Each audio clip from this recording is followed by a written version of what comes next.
Bonjour à toutes et à tous. I'm so pleased to join you for this important discussion on innovation in Canada's natural resources sector, a sector that is both the cornerstone of our economy and a driver of technological advancement. For today's event, I'd like to begin by acknowledging that I am on the unceded traditional territories of the Anishinaabe Algonquin people, and I invite everyone on the call to reflect on your current location. With the Indigenous principle of relationality in mind, I would also ask that each one of us take a moment to reflect on our own relationship with the land, with the generations who came before us, and the generations who will follow. These relationships shape our understanding, our responsibilities, and our potential to contribute meaningfully to both innovation and reconciliation. It's through these connections to the land, to the people, and to knowledge that we can truly strive for excellence together. So as I've already mentioned, it's so important to talk about both natural resources and natural resources in the context of innovation. And I'm pleased to join you with all of my panel members today. From the oil sands and oceans to forestry and mining, we have long been a nation that relies on these natural resources for prosperity. And they're central to our global trade relationships and the livelihoods of countless communities all across Canada. These industries provide essential materials and energy, but equally they create the conditions for innovation in areas like clean technology, digital technologies, and advancing manufacturing. But we're here in a period of profound change. There are realignments in terms of our global alliances, and our competitive landscape is really changing.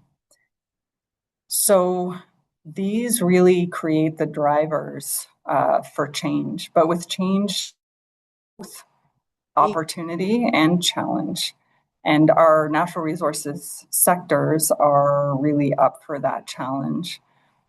Equally, we're facing new imperatives in terms of our climate and our environment and our global transition to net zero economies. So in today's discussion, we're going to talk about how the natural resources sector can use the opportunities that we have today, use innovation and other strategic approaches in order to transition to this new economy. Our panelists today come from four critical sectors: oil sands, mining, oceans, and forestry, each with its own unique challenges and emerging opportunities. And I look forward to hearing their unique perspectives on how their various sectors are approaching both the challenges and the opportunities. So without further ado, let me introduce our panelists. We have Wes Stickling, Vice President of Technology Development at Pathways Alliance and the CEO, Oil Sands Innovation Alliance. Jonathan Robinson, Senior Policy Advisor at Marine Renewables Canada. Kendra McDonald, CEO of Canada's Ocean Supercluster. Douglas Morrison, CEO and President of the Centre for Excellence in Mining Innovation. And Mahima Sharma, Vice President of Innovation, Environment and Climate Policy at the Forestry Products Association of Canada. Before we dive right into our session, I want to note for our audience that we will be taking questions later in the session through the Q&A feature, which you'll find at the bottom of your screen. We ask that instead of repeating questions in the chat, please upvote any questions you would like panelists to answer. I'll also note that you can use the line for general comments or to flag any issues. With that, let's get started with our first question. The first question is, considering the geopolitical shift, tariffs, and new dimensions in the Canadian economy, what are the top three challenges currently hindering innovation in your various sectors? So, Mahima, let's start with you. Sure. Thank you, Dr. Quinn, and it's a pleasure to be here today and speak with all of you that have joined the session. Maybe I'll start off by giving a little bit of context on the geopolitical situation as it affects the forest products sector, and then I can speak to the innovation piece. So, the forest products sector supports nearly 400,000 jobs across Canada, both directly and indirectly. And for decades, we've built this highly integrated supply chain with the United States. We sell about $8 billion to the US annually. And our trade environment is highly volatile, with anti-dumping and countervailing duties on Canadian lumber now exceeding 35%, and after the increases that were announced earlier this year.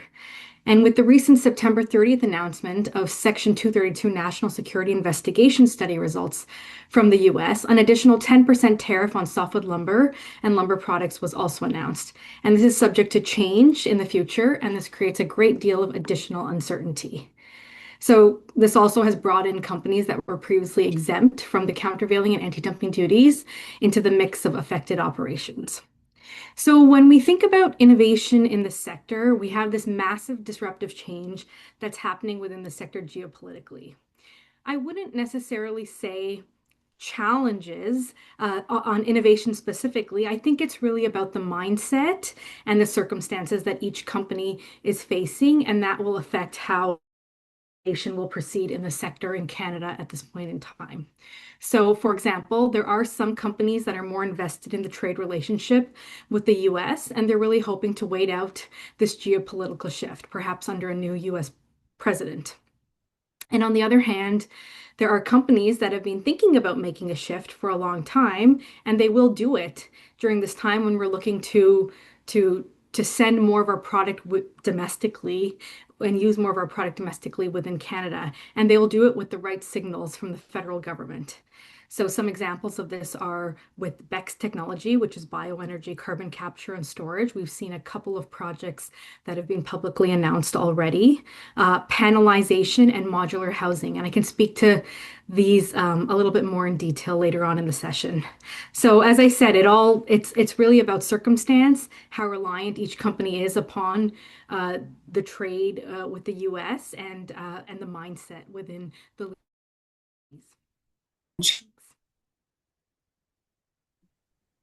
Thank you very much, Mahima.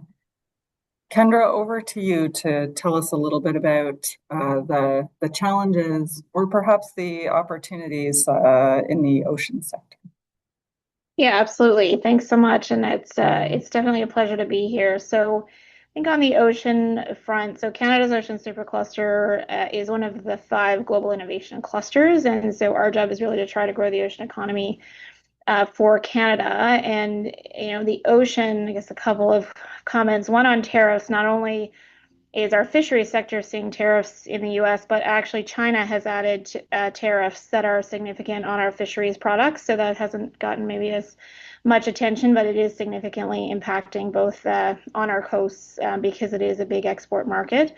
The other key thing with ocean is when you're trying to introduce new technologies, there's a lot of ocean that doesn't belong to us. So it requires a lot of international coordination in terms of law of the seas, and that requires countries to agree. And so we're in an interesting environment where that can be more challenging with some of the geopolitical challenges.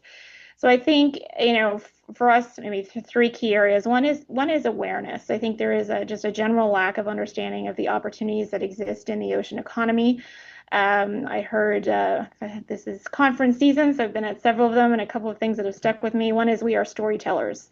We have a huge job to do in terms of storytelling around the opportunities, what technology jobs look like in ocean, how these are all transforming. The other thing is this is a natural resources panel, but we're also food security and we're energy security and we're climate tech solutions. And so it's really not well understood. And so that affects investments in this sector, that affects attracting entrepreneurs in this sector and getting the speed of innovation that we need given the ocean economy. I think the other piece is really around collaboration. And so again, if you look at ocean, because we touch all of those things, we're really spread all across government. So Transport Canada, deals with green shipping. ECCC is dealing with climate, and NRCan is dealing with natural resources.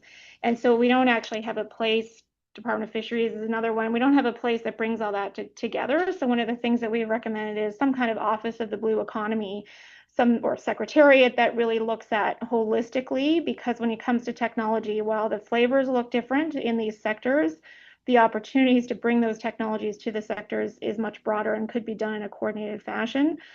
And then the last one that we always love is regulatory. So in this environment, if we could be faster in terms of reducing regulatory friction so that we can bring these innovations into these sectors, then not only would that help us domestically, but it would also help us leadership, which would be really exciting.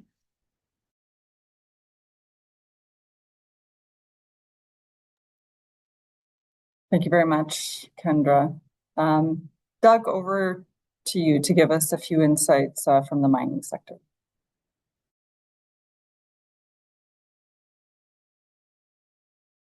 Myself first.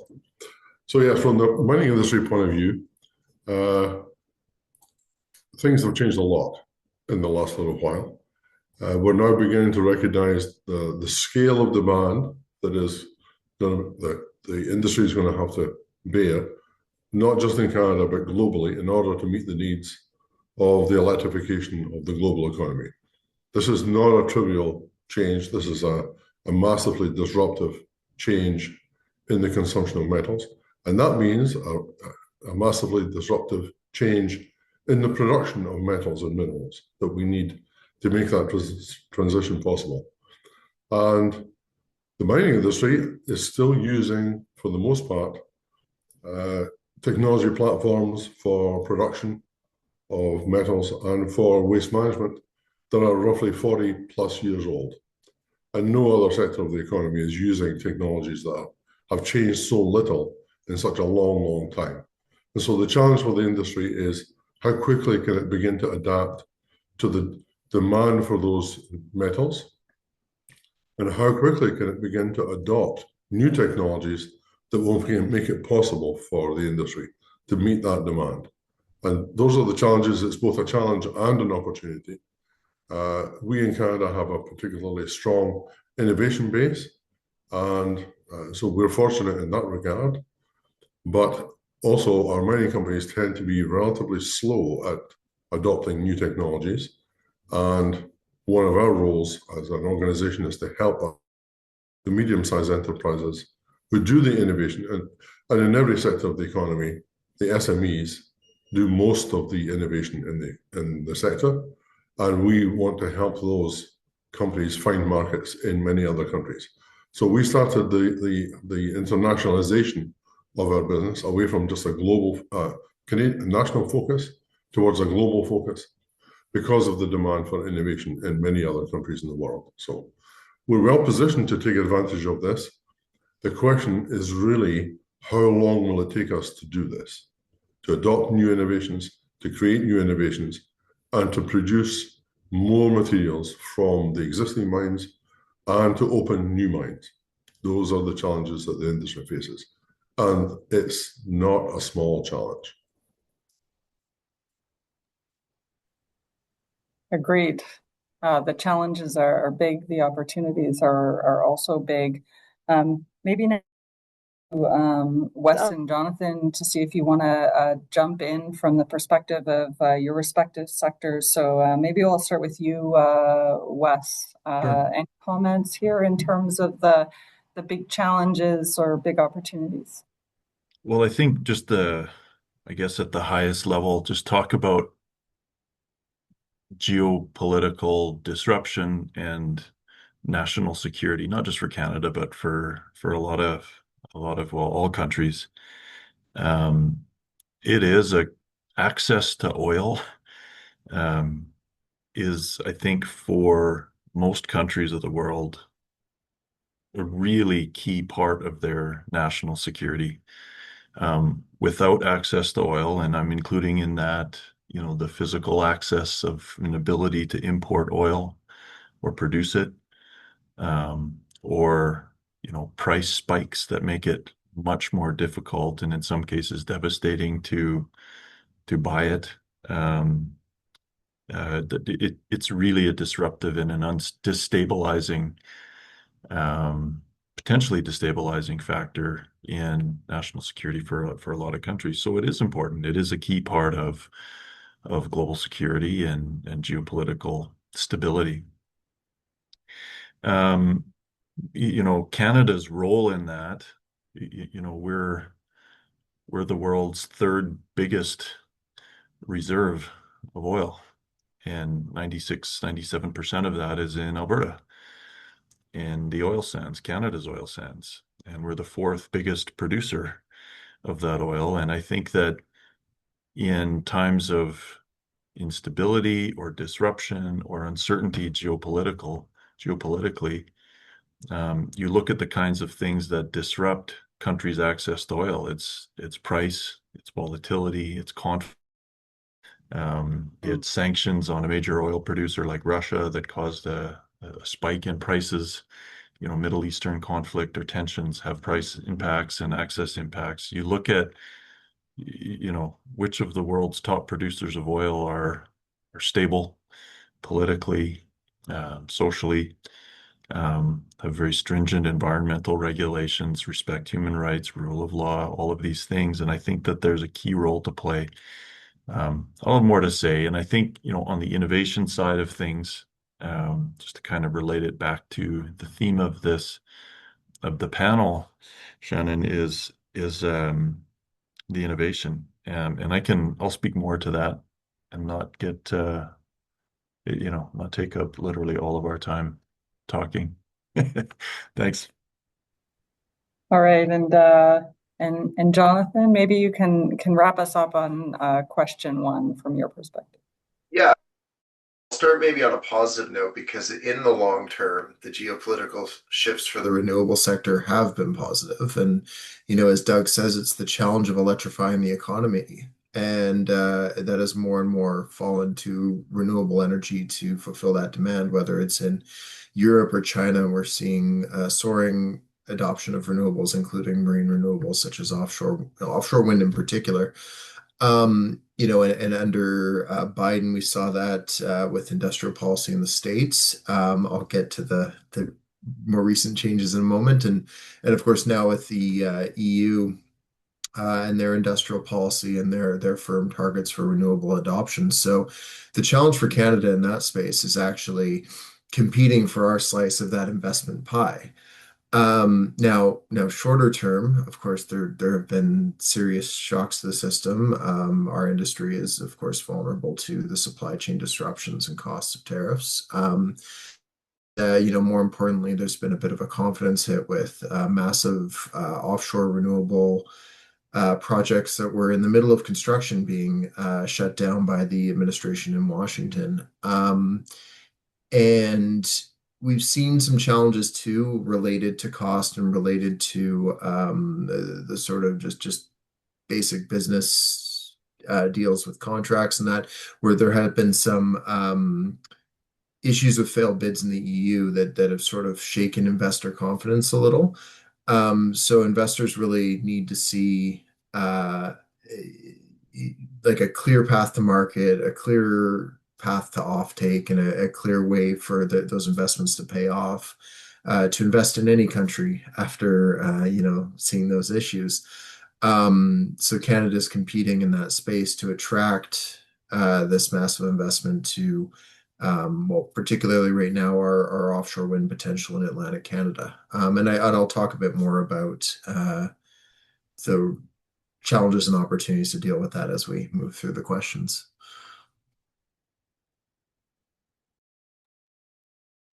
Great, thank you very much.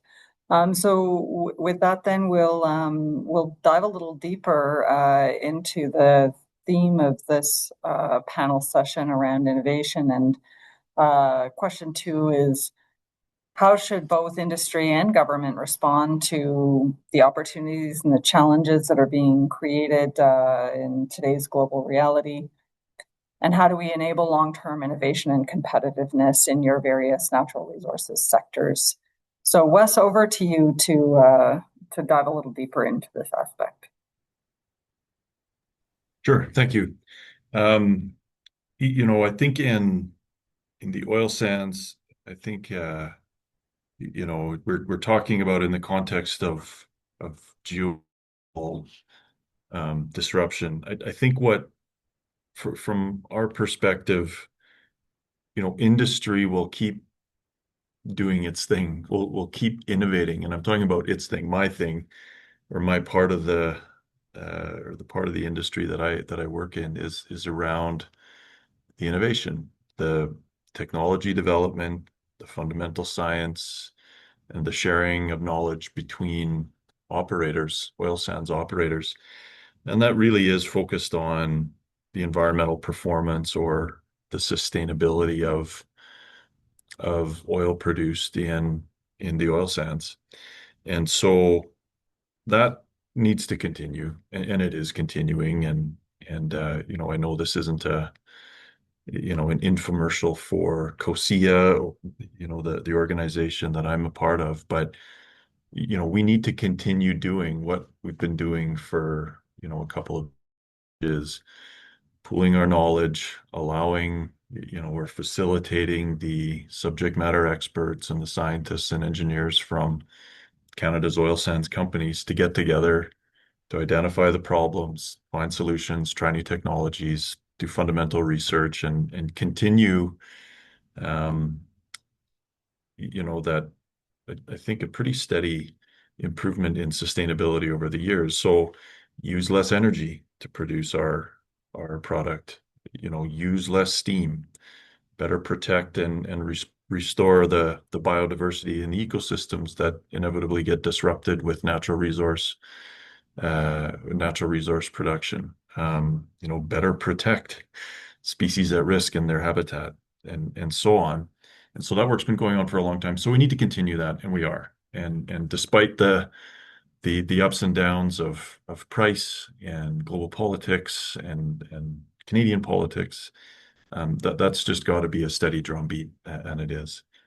One of the things that our industry has been planning and working on is one of the world's largest emission reduction projects, carbon capture project. And I won't go into the details, but it's multiple capture units on the parts of the oil sands production across multiple companies will capture their CO2, put it into a CO2 pipeline, and store it securely store it in a location in northeastern Alberta. So that's been getting discussed for a while, and I think in geopolitics, in that environment, that's a huge innovation. Right now, companies are thinking about their national security.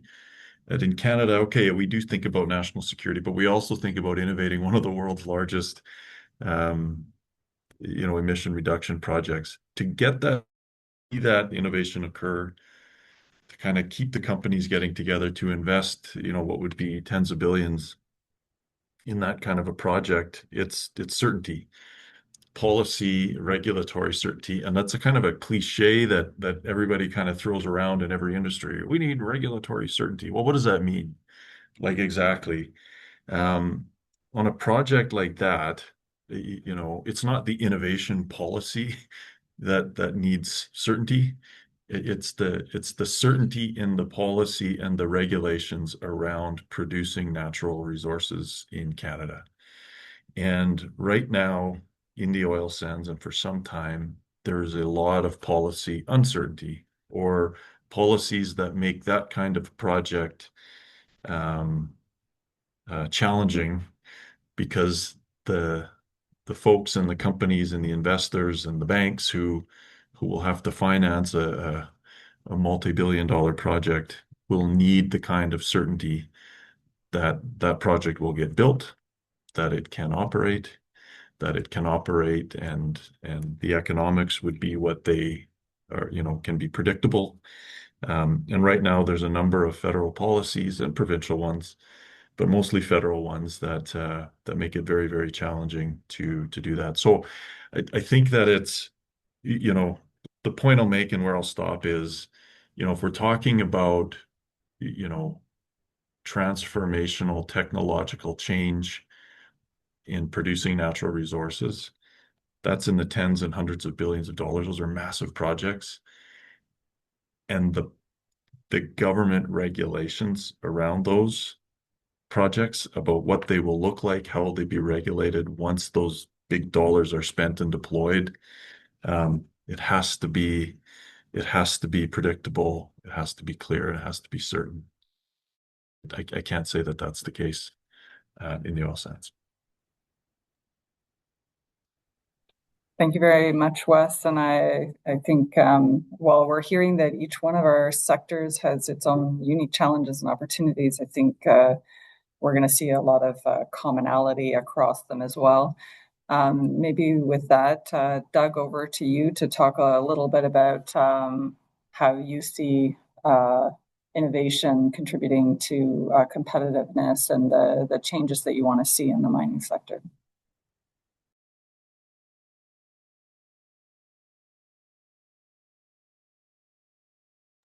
Oh, we don't hear you, Doug.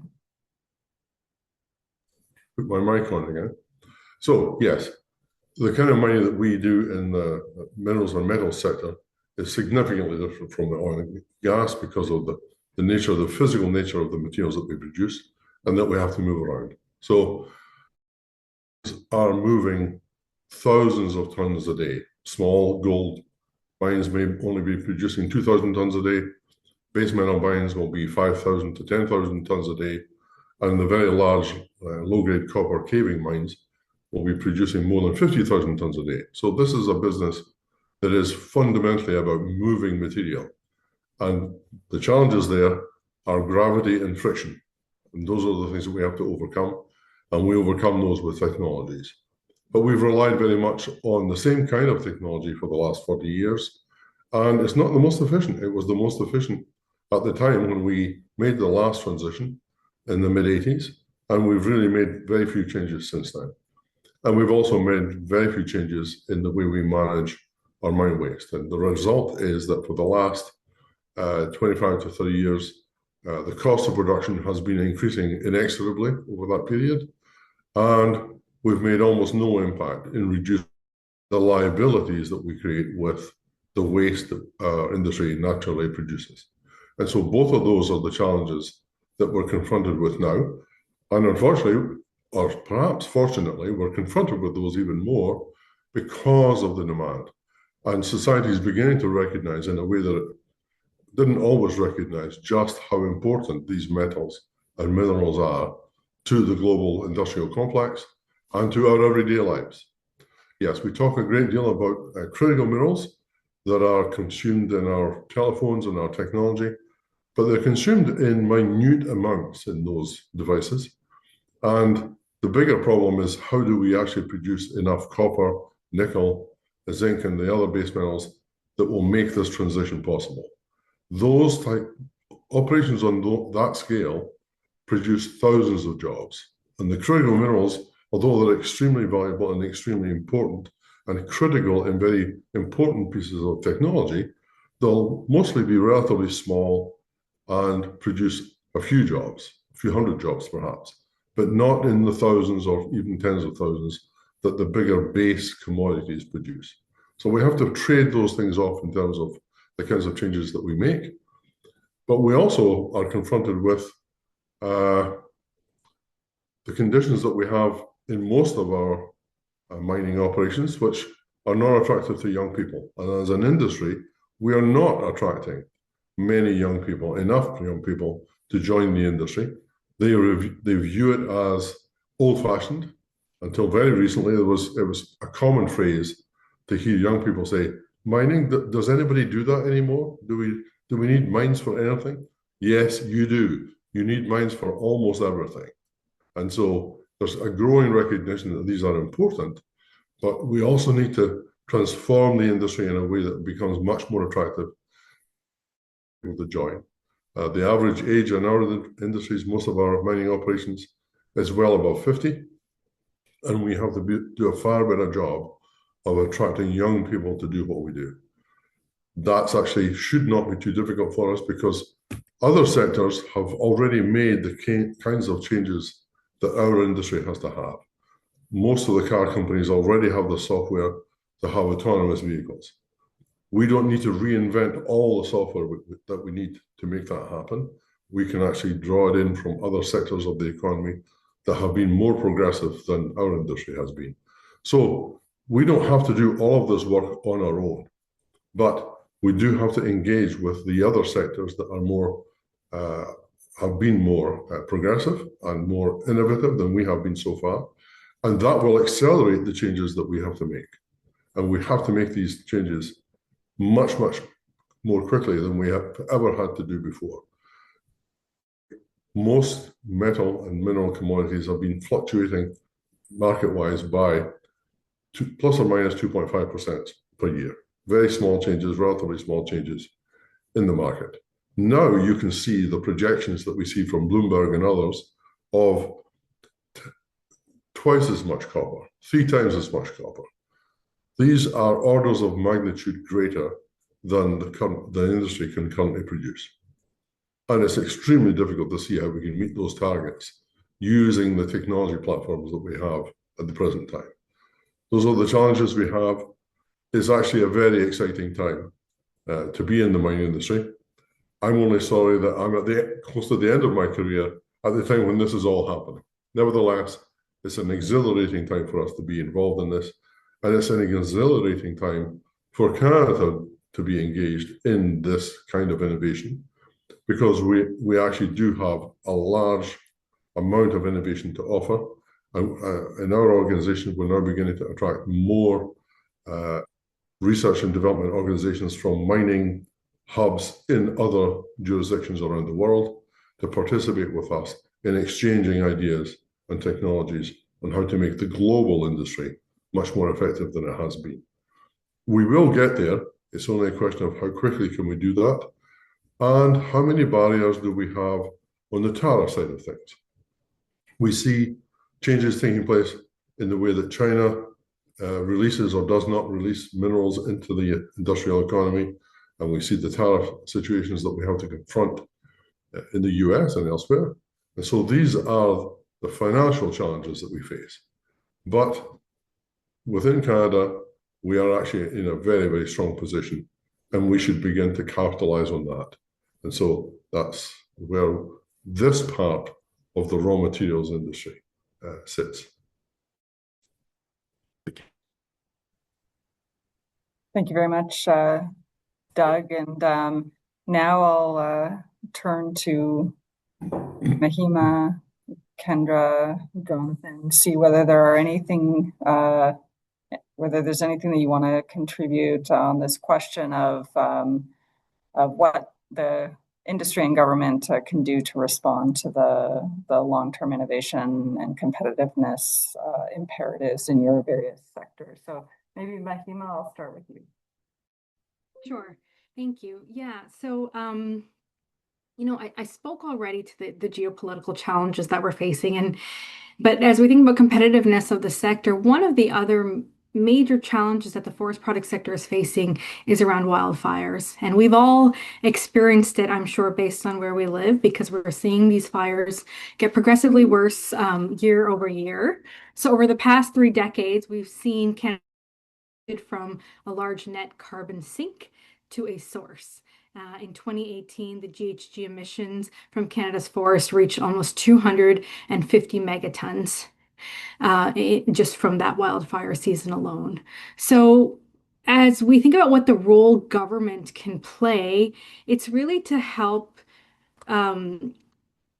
enable processes that remove excess biomass, like low-grade dead biomass from the forests, but also thinking about how can that be done to help incentivize private sector investment in the sector. So, for example, to help accelerate Canada's bioeconomy, low-grade wood fire-damaged trees and slash piles from the forest can be turned into heat, electricity, and bioproducts instead of being fuel for the next fire season.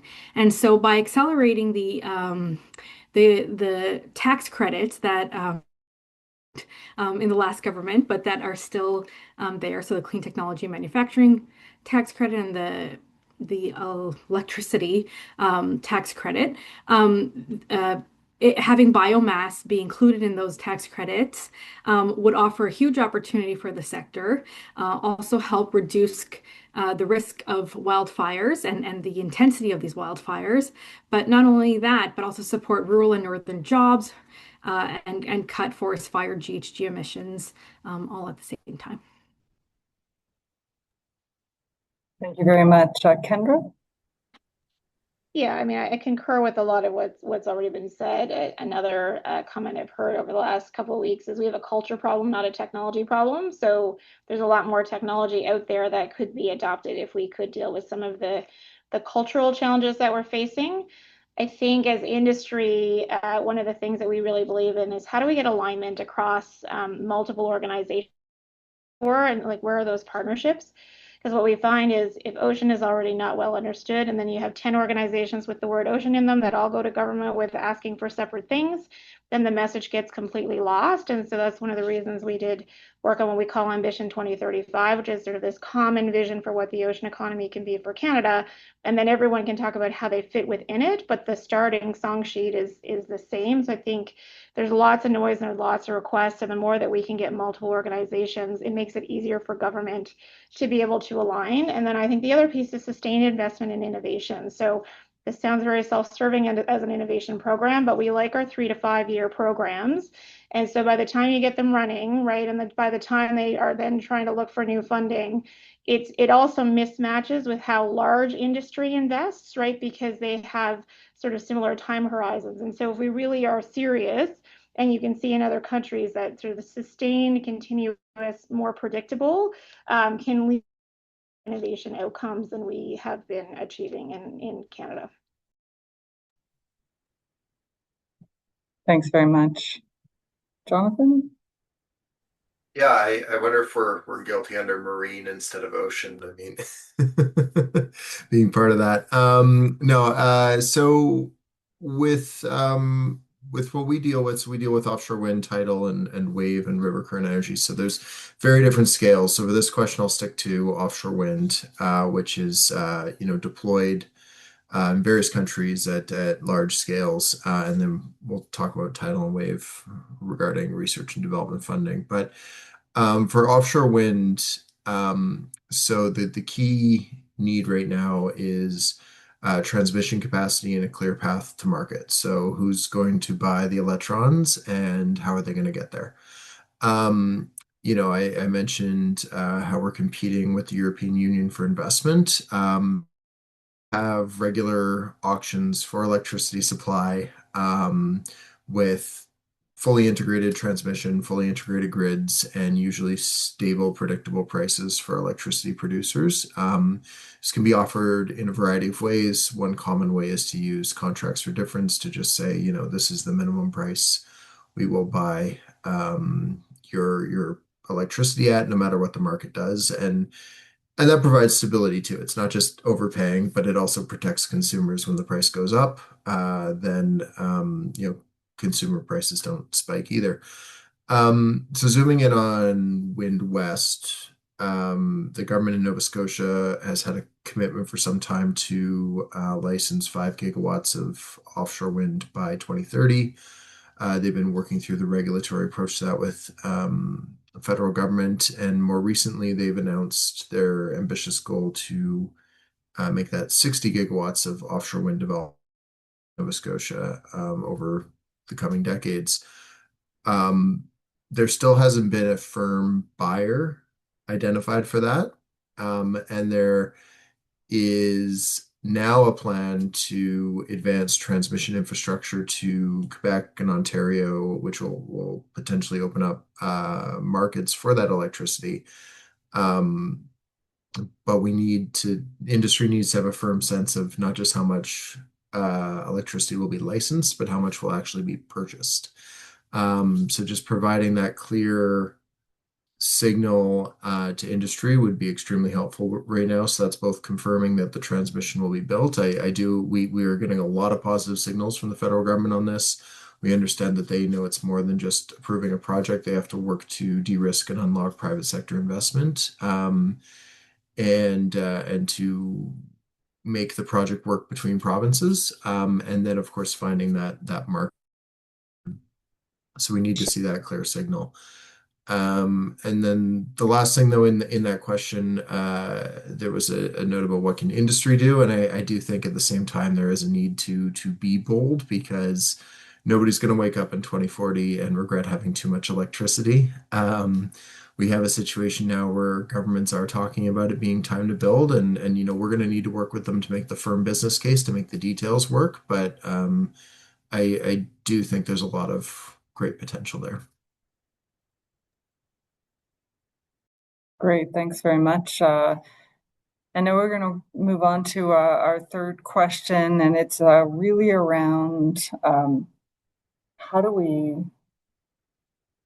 really drive private sector R&D investment here in Canada? Because we know that historically, on a relative basis, we've seen this be a low number relative to G7 counterparts. And particularly in some of the traditional natural resources sector, this is absolutely true. So hoping to kind of hear some good ideas from all of our panelists today. And I'll start with you, Kendra, and your experience in the ocean sector. Yeah, so the program, the Global Innovation Cluster Program, was created to try to tackle this challenge coming out of the innovation strategy for Canada back in 2017. And we are definitely low. We invest a lot. We have world-class research. We invest a lot in early stage research, but we don't see the commercial outcomes, and industry invest in innovation. So public-private partnerships, which is what we are, so trying to de-risk some of that with some public investment, we are seeing is accelerating, because it then shares the risk with industry. Industry still has skin in the game, so we're not paying for it. But it definitely acceleration. I think also back to regulatory, how do we make it easy to commercialize solutions in Canada? There are lots of challenges where we've been able to do that. If we've created a living lab or some kind of accelerated access to test beds or whatever those things are, we are attracting companies. We do have a lot of early stage investment in innovation that also attracts companies and entrepreneurs to come to Canada with a really strong innovation ecosystem. I think part of the challenge is then we don't have the resources at the same level for scaling. We don't have the procurement, although with Buy Canada and some of the things we're seeing now, but we haven't traditionally had the procurement strategies from government to be able to then help when you're trying to go to full commercial scale. And so I think we risk the companies coming to Canada, taking full advantage of our early stage innovation ecosystem, and then going somewhere else. And we've seen that to be able to scale. So how do we continue to address that scaling problem? And I think that the last piece is how do industry and academia. I'm always amazed that I can attend an academic conference and an industry conference. Both are separate conversations, number one, and they're having the same conference, same challenges, talking in completely different language. So it is like they're, speaking two different languages. And we value the purity of our research, and I think that's excellent. But again, I was listening to the OECD recently with these really good examples in other jurisdictions where there's better alignment of the academic institutions feeding the needs of industry to Doug's example around what mining needs. How do we get that talent? Because what I'd really like to see is it is great that we're seeing these international companies coming and innovating in our mining industry or ocean industries, but how do we get more Canadians that are actually going and innovating internationally, so that we are actually having more of the innovation growth in Canada.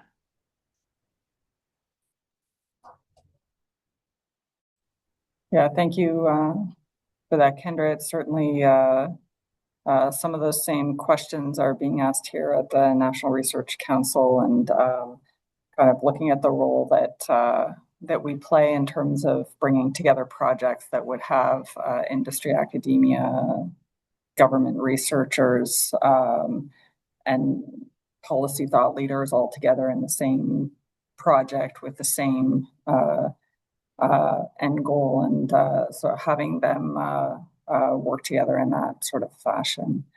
But maybe over to you, Jonathan, to bring us your perspective on this. Yeah, absolutely. So, for this question, I would zoom into tidal and wave energy rather than offshore wind. So the big opportunity in Canada right now is small community scale solutions, mostly to offset diesel. And those can be the opportunities to support these company or support these communities with obviously climate adaptation, but also resilience and lowering costs, and seeing better reliability. It also can be an opportunity to demonstrate these technologies and further improve these technologies and to gain, experience with them within our marine industries. So the issue is, of course, most of your small communities can't take on all of that risk and capital costs themselves. Seeing that it has further benefit across the future of the industry, right? So to sort of address that risk, I mean, a really simple, inexpensive way to start is just simply supporting resource assessments for coastal and remote communities to help determine what the potential marine resources are there and how suitable they are. And I mean, you can also look at onshore resources such as wind and solar. We did this with wind at sort of at the utility scale in Atlantic Canada, which helped unlock the wind resource there which we're seeing with Wind West. But you could also do it focused on communities and how those resources tie to off-grid communities that aren't served by the main electricity grid. And then the other issue is that they have to meet that high cost of capital. So right now, tidal energy is cheaper than diesel in a lot of communities that are near a good resource. Obviously, you have to be in the right location, not everywhere, but in the right location, it can be cheaper than diesel in the long term. Um, Solar is even cheaper than that, but solar alone in a lot of these places will not get you to a deep cut. BC has a goal of an 80% reduction in fossil fuel use in small communities. Solar might get you 50, 60%. It won't get you the whole way. Um, so that consistency and that consistent predictable power is an advantage to them over the long run, but in the initial stages, it is very capital intensive to get to for the construction, for all the cabling, the interconnections, the microgrid requirements. Um, and they often face an issue where there's a patchwork of programs designed to support this type of adoption. Different programs that are designed for clean energy, for community scale, and for capacity, but there's not really a way to pull together the capital without going to knocking on many, many doors. So just rationalizing those programs, whether it's provincial and federal together, to make it so that they can find the capital to make that initial investment would be very helpful. And then that does provide the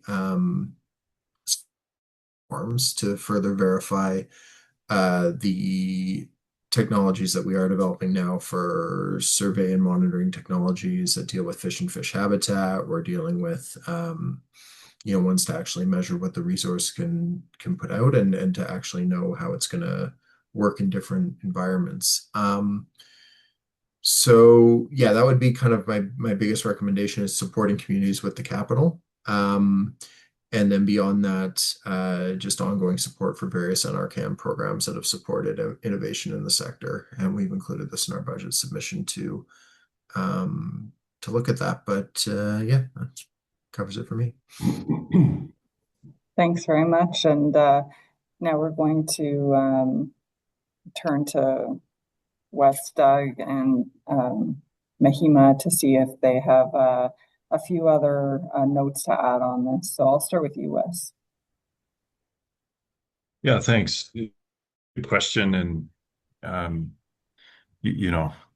the sign of a healthy innovation ecosystem and economy is when private investors and private sector are putting money into the emerging innovators and startups and so on. I think it's probably a different answer for every sector. And I'll just kind of focus on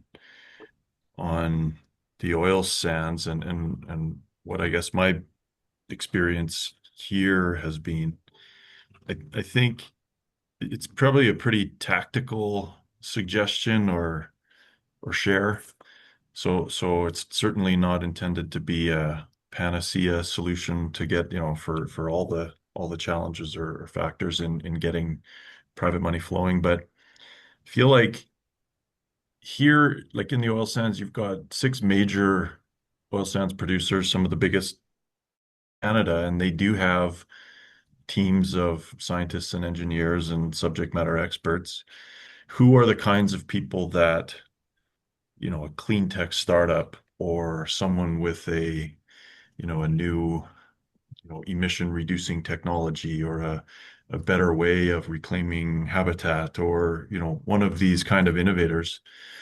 We would probably see dozens, if not hundreds, of those new ideas and innovators coming, and those kind of happen at, conferences and trade shows, but on LinkedIn and email introductions, it's constant.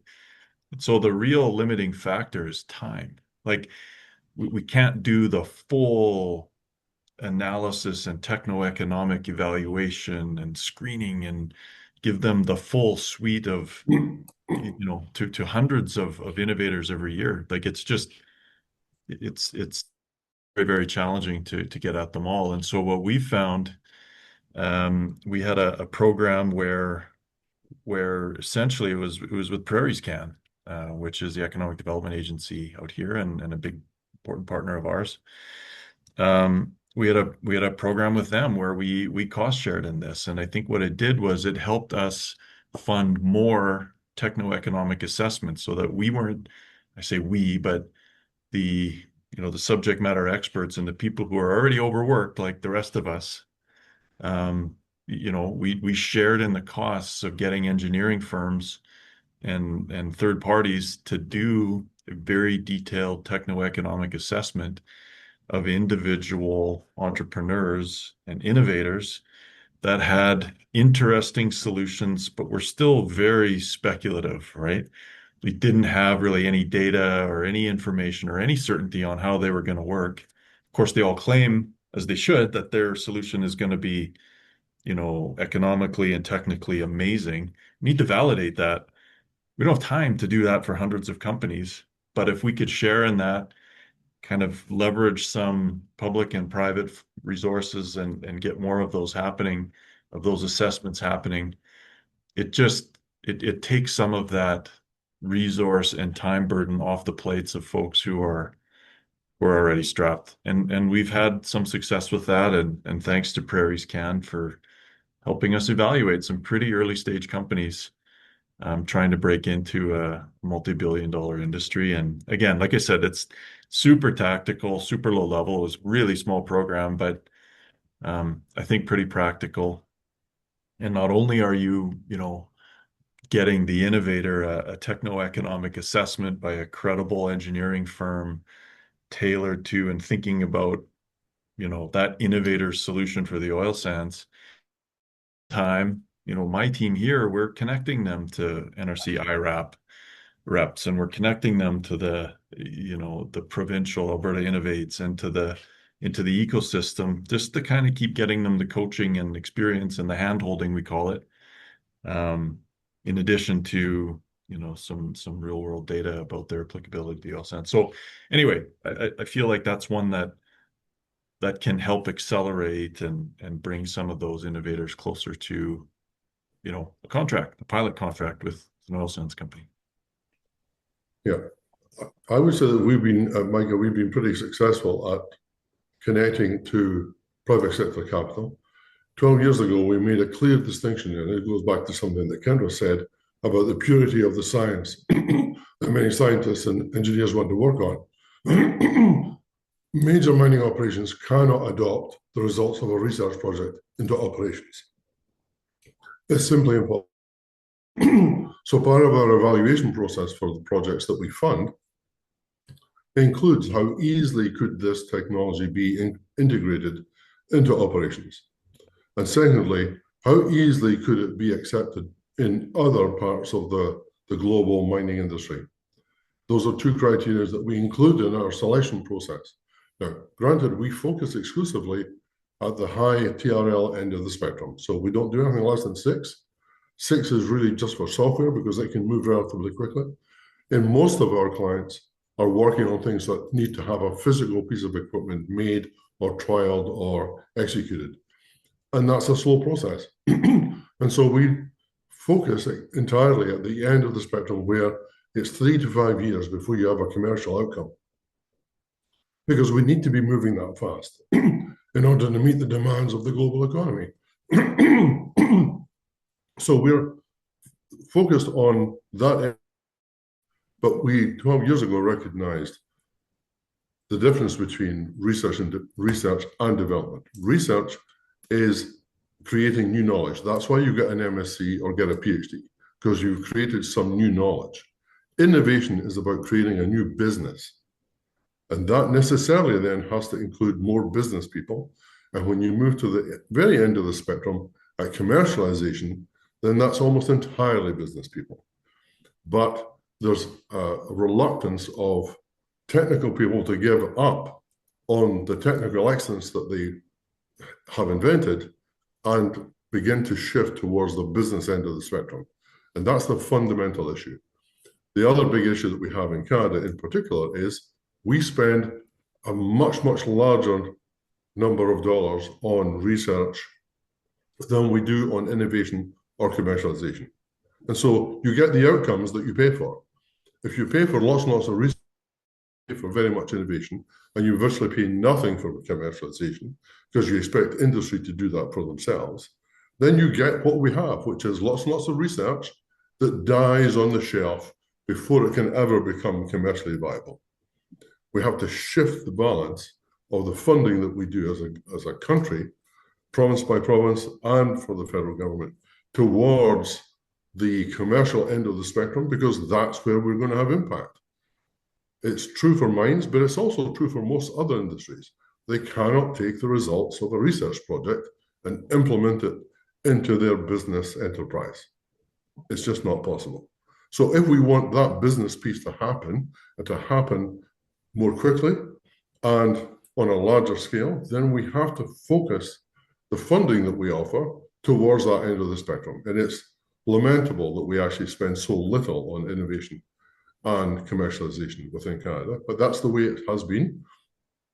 What we have found is with the evaluation that we do, which includes the integration piece and the commercialization piece for the projects that we fund, those projects, we're finding we have an 8 times multiplier because of the private sector dollars that come into that project, because the proponents in our portfolio can demonstrate to companies that this is where we're moving and how quickly we're moving, and they can see how effective that is going to be in the marketplace. That's why they're putting many more dollars into that project than was the seed funding that we offered in the first place. That is the only possible recipe to solve this problem. We have to get across this divide between technological developments and commercial business creation. That's the fundamental issue that we struggle with in Canada. We've done in a very small way managed to be successful, but we have to do it and we have to do it much more quickly than we do now. Thank you, Doug. Here at the NRC, we also talk about the stream, and so if you get a break anywhere in there, then you don't actually ever get to the end outcome. And so it's not about kind of which is more important or what piece of the stream is more important. It's the fact that it's a stream. You need to have that continuum with no break. We're at the point where we really need to transition to question 4, but maybe Mahima, I'll just give you one quick opportunity to jump in if you had something to add on Q3.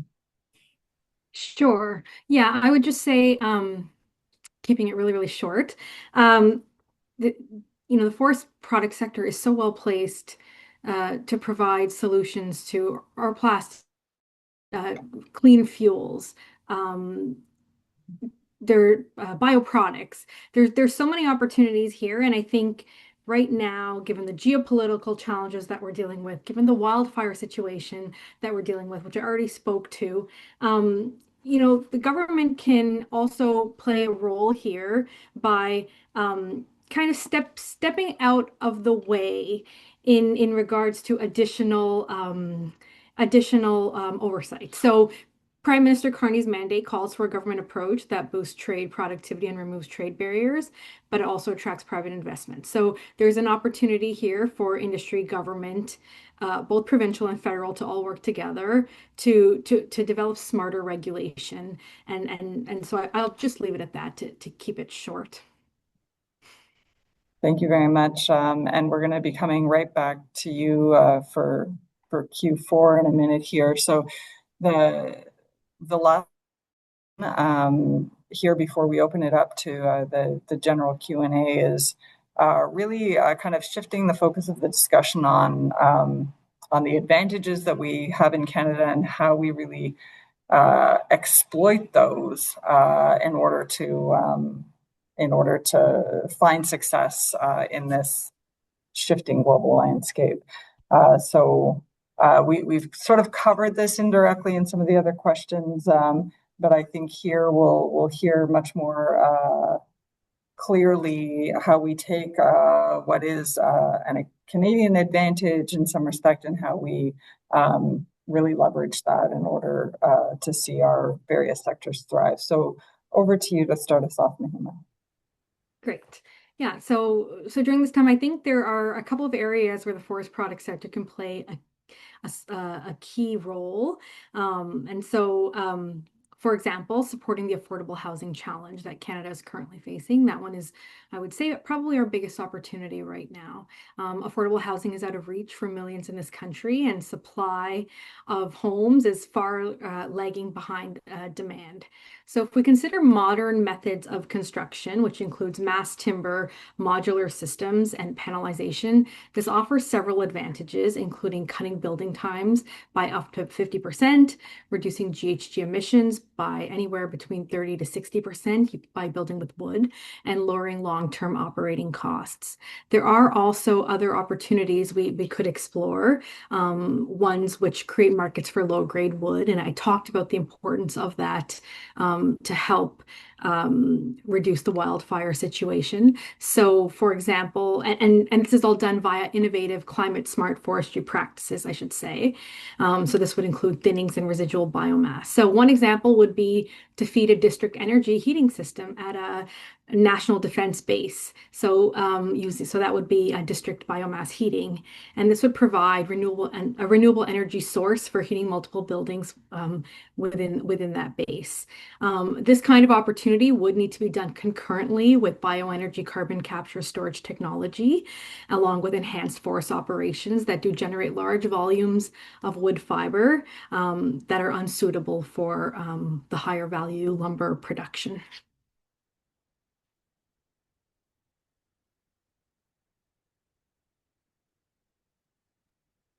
Great. Thank you very much, Mahima. And over to you, Doug, now to talk about where you see opportunities to leverage some of our Canadian advantages. The biggest single Canadian advantage, and it's not one that I share since I didn't grow up in Canada, obviously, but all Canadians who did grow up in Canada have one advantage that we underestimate drastically. And it is the fact that in most parts of the world, Canadian companies are very welcome. Most places in the world like Canadians and like to work with Canadians. Unlike the European countries, we don't have any imperial legacies that we carry over into the future. We don't have the current imperial legacies of the US or China that go on. We're seen as really nice people that really do try to be helpful wherever we go. And that is how people see us. I just came back from a trip to Brazil where we were with Minister Sidhu, and one of the things that came out from the Brazilian business owners very forcefully was, why are you as Canadians so reluctant to be a stronger force within these other countries in the world? The Brazilians in particular see us as a major mining country, and they expect us to have a strong position when we go in those jurisdictions around the world. And I'm sure this is reflected by most of the other mining jurisdictions around the world. And it will also be true in almost every other sector in which Canada engages internationally. And so this cultural advantage that the country has is something that we grossly underutilize and underestimate its importance, because it means that people are happy to work with us, happy to engage in the way that Canadians naturally do. And it's the biggest single thing we have. Do we have other pieces of really good technology that we can bring with us? Yes, we do. And in almost every sector, we have something new and different to offer. But the biggest single value proposition that we bring is Canadian culture and the way we actually try to introduce new ideas. We don't try to impose them because we come from a country that we see ourselves as being relatively small, and we don't want to be particularly forceful. That's what actually helps us to integrate new solutions into these industrial complexes in other jurisdictions. And I think it's something we really do need to pay attention to and do our best to correct for as quickly as we can. Thank you very much for that.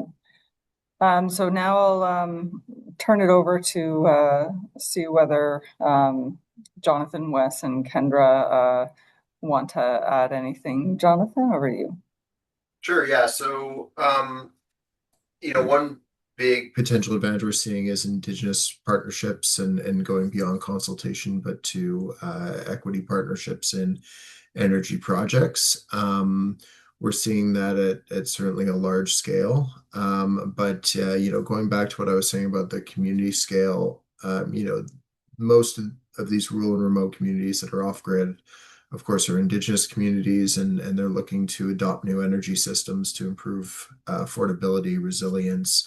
But it's also about community ownership and opportunities for economic development. And many of them that I've spoken to, they're going to start with their community energy system, but as they gain that experience with the technology and with the deployment, they do envision a future where the access to electricity is spurring their local economy, but it's also having that experience can lead to scaling up, whether it's to participate in other utility scale energy projects, closer to load centers, or even expanding their actual project in that place and then connecting it to load centers, depending on where we're talking about.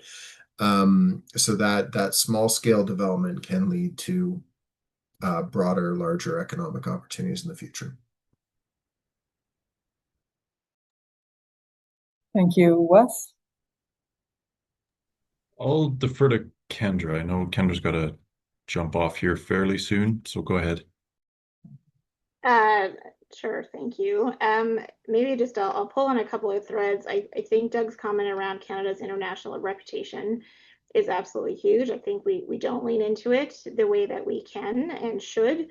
And I think that tied to our clean tech reputation, we have a real moment to be leaders in North America, especially with what's happening. And what I am seeing is sometimes we're getting lumped into North America rather than actually having the opportunity to break away and show a really different leadership. And I hear the same thing, like, where is Canada? And I think, when you look at the ocean economy, to achieve sustainable development goal, life underwater by 2030 requires $175 billion worth of investment. We're at about 10% of that, I think, for ocean. And so Canada has to be able to also lean in with our finance community, I think, and play a key role and a key global role. The second piece I'll lean into is what Jonathan shared around place-based.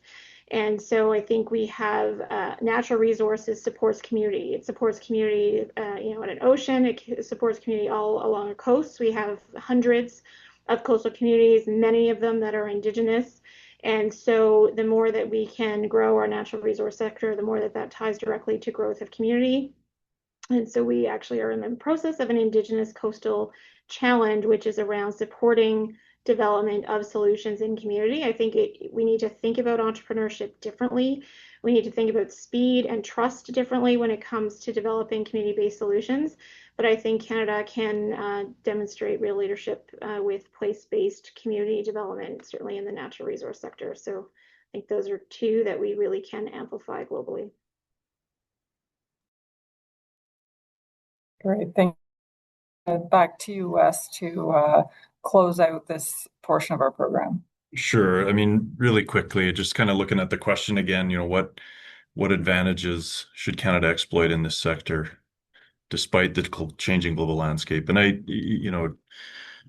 think that Canada ought to be proud. Like, the oil is the lifeblood of the global economy, and I know that there's energy transition happening, and we can talk more about that in the Q&A if people want. But for now, in a time when there is geopolitical change, I think one of the advantages that Canada can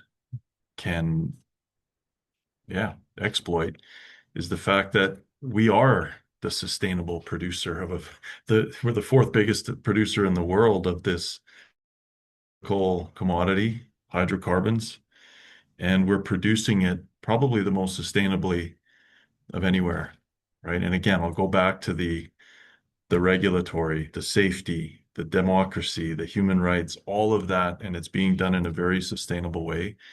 And that continues. Our effort on that to improve those metrics continue through innovation and so on. And so I think that's something that maybe gets overlooked in times of war in Eastern Europe and tension in other parts of the world, and changing priorities in the U.S. administration, and still happening here. We ought to be proud of that. Maybe Shannon, just to jump in, because I'm too far down to my notes to remember to mention it, but we are leaders in natural resources. We're also leaders in artificial intelligence research. We could really by bringing those two together, because I think practical use cases of artificial intelligence will win the day. And so the more that we can accelerate those in mining and renewable energy and forestry and oil and gas and ocean, I think there's Canada, we are looked upon with our artificial intelligence strength and all natural resources strength. There's real power in the speed with which we can bring those two together and accelerate adoption in these industries. Can't believe it took 75 minutes to bring up AI, but I couldn't let it finish without saying it at all. Well, maybe I'll just take this opportunity to say thank you very much for all of the insights that you've brought through the discussion to this point. Now I very much look forward to opening the floor here for some questions from our audience. Before we jump right into that, though, a couple of reminders. So the way to ask questions, the Q&A button at the bottom of the screen, and I'll just highlight that is actually different than the chat. So the chat is for kind of general messaging to all participants. The Q&A button is specifically for this segment of the panel. Also wanted to flag that we're going to have two polls opening at different points in this open Q&A session. There's a demographics poll that I encourage you to take a moment to respond to, and then right towards the end of our session, there will be a more general feedback poll. So both of those, I encourage you to participate. And with that, I'll jump right into this Q&A portion. And if you'll just give me a second, I'm going to pull up our questions here. So the first question that I have is for Mahima, and it's really based around kind of what she sees in terms of the future for pulp mills and sawmills, and also picking up on the point that you made earlier, Mahima, around some of the innovative bio-based products and the extent to which those can feed into some of those new innovative products. So over to you for that question. Yeah, thank you for the question. So I would say, so the pulp and paper sector and the wood product sector in Canada are both highly integrated. When the wood product sector is impacted by, say, tariffs, this indirectly affects the this directly affects the pulp and paper mills because the wood chips from the sawmills pulp and paper process. And then when the pulp and paper sector is affected, the wood products mills have nowhere to send those wood chips. And they accumulate and that's a fire risk. So all in all, wood products and pulp and paper together are massively affected by a host of challenges right now, whether it's tariffs, wildfires, competitiveness, and those are just the major ones, but there's so many others. Like pulp and paper mills have aging assets right now, and so in order to the sector, it's necessary, first of all, I would say, to have a healthy and strong wood product sector and a healthy and strong pulp and paper sector because they both depend on one another.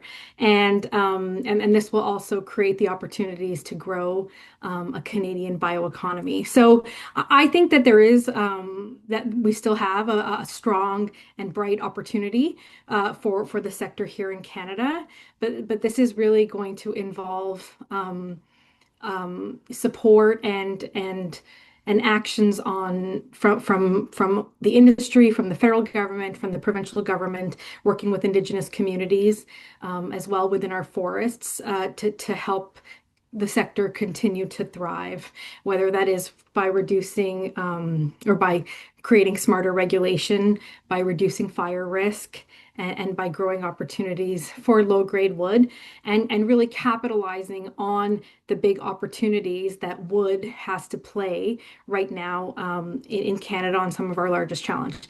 But I will end and say, the biggest priority right now for our sector is getting a good deal with the US for trade.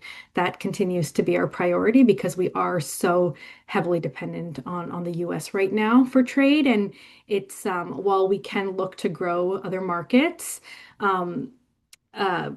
it's not going to change anything overnight. This takes a lot of time to do. So just leave it there. Thank you very much, Mahima. I think I'll take this opportunity. I did notice that sort of before the reminder, there were a couple of questions that were put in the chat, so I'm going to jump over there. So one of the questions related to asking our panelists which part of the innovation cycle should really be targeted by public investment.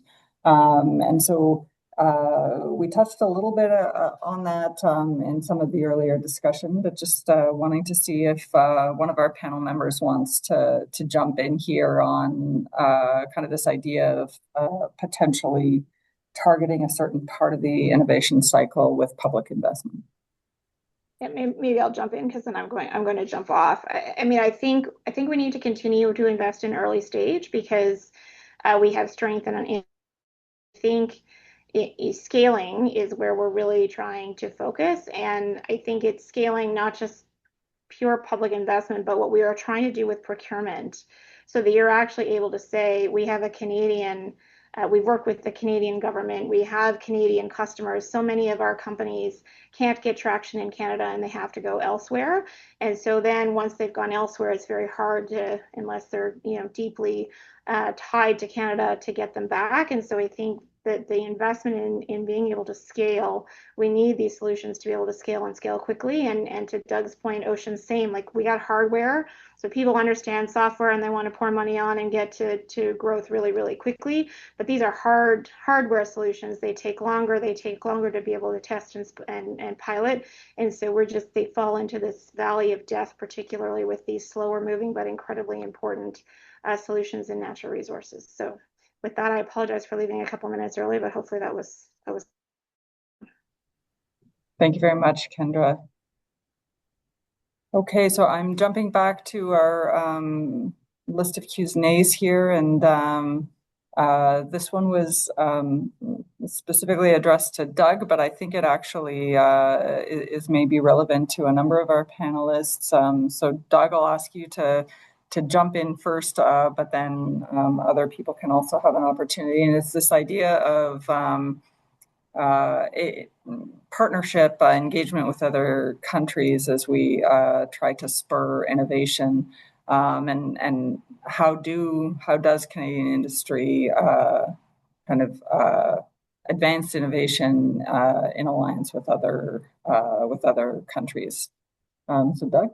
Okay, well, all I can do is explain what we've been trying to do in the last year and a half or 2 years, which is we recognize that ours is a global industry, and in very similar ways in every part of the world.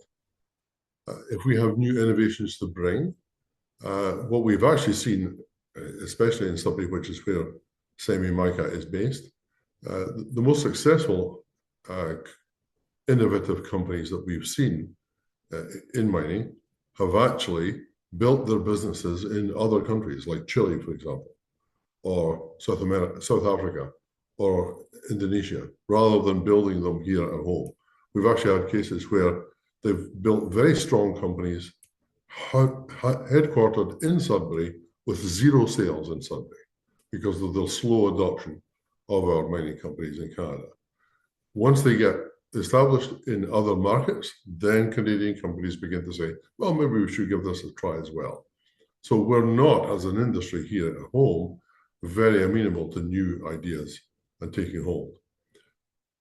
So what we've done is we've actually begun to develop relationships between SEMI and MICA with other R&D organizations in these other major mining jurisdictions to create a soft landing. So it's not our small SMEs trying to cold call into Chile or Peru or Australia or South Africa, but they actually have a relationship. We have a relationship with the other R&D organizations in that jurisdiction, and we basically hand off to them to then have that local institution begin to guide our SMEs towards readily acceptable market positions. And so that's what we've done so far.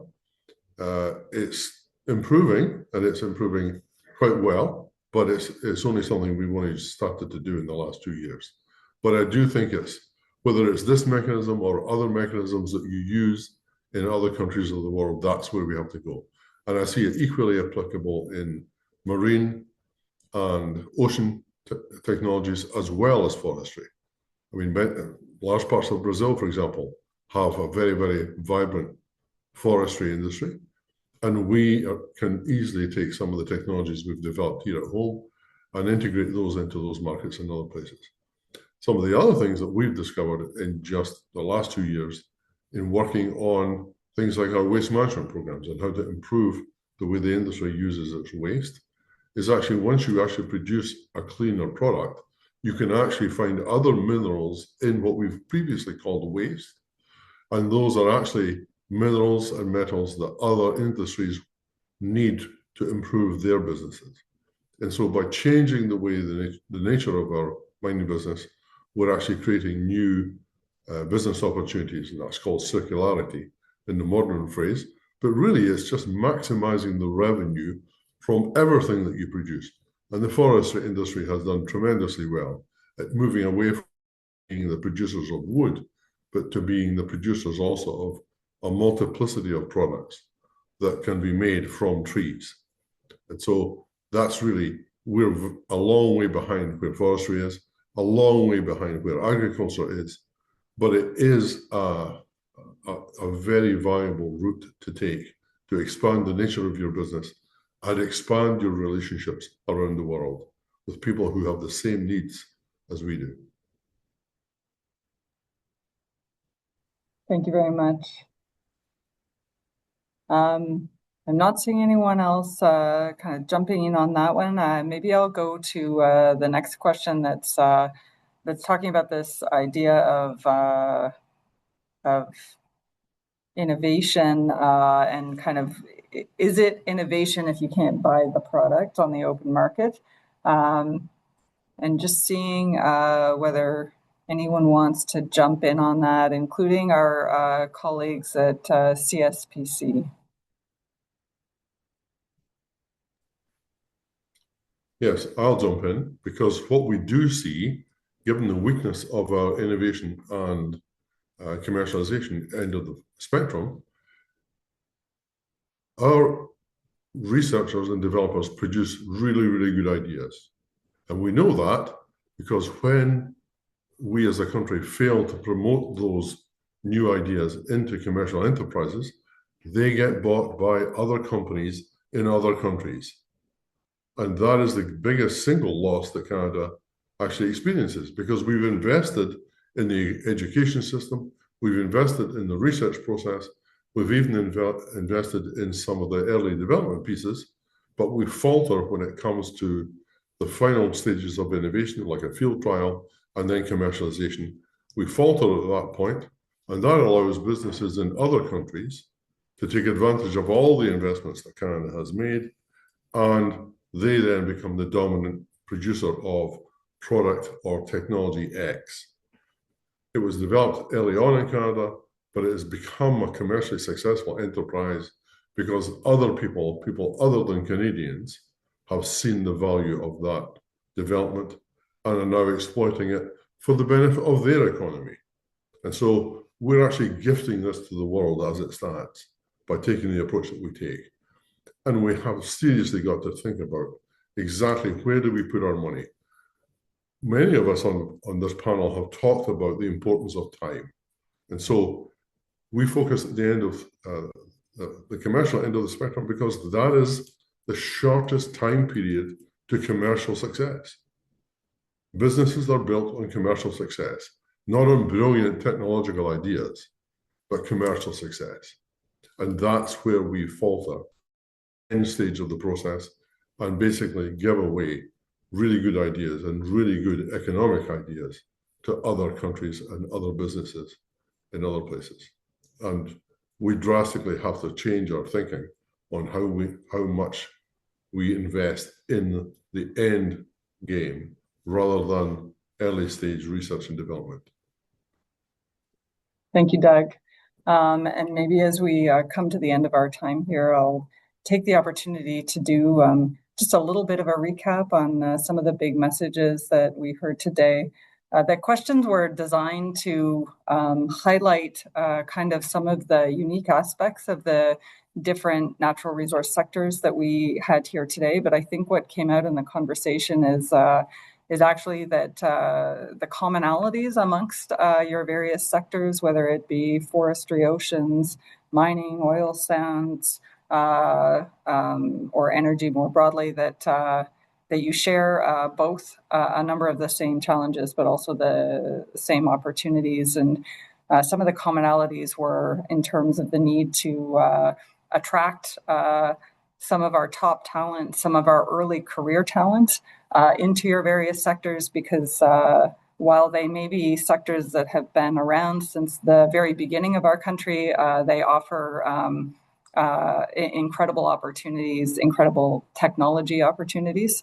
And as an engineer who started her career in the steel industry and the mining and metal sector, when I can tell you it wasn't trendy to do so, I would be the first one to highlight how rich that experience was in terms of making steel a high-tech industry.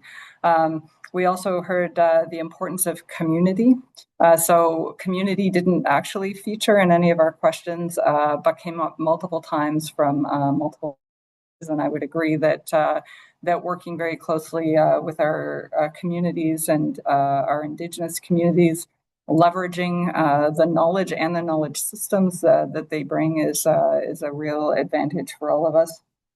And finding a way to make sure that that we're leveraging that advantage that we have in some of these high-tech sectors like AI, but much more broadly to really get the maximum benefit out of our very rich natural resources sector is to all of our advantage. So thank you so much to all of our panelists, in particular, Mahima, Wes, Jonathan, Doug, and Kendra, who has had to leave us, but also equally, thank you so much to the colleagues at CSPC for bringing together this panel and creating this opportunity. Thank you again. Thank you.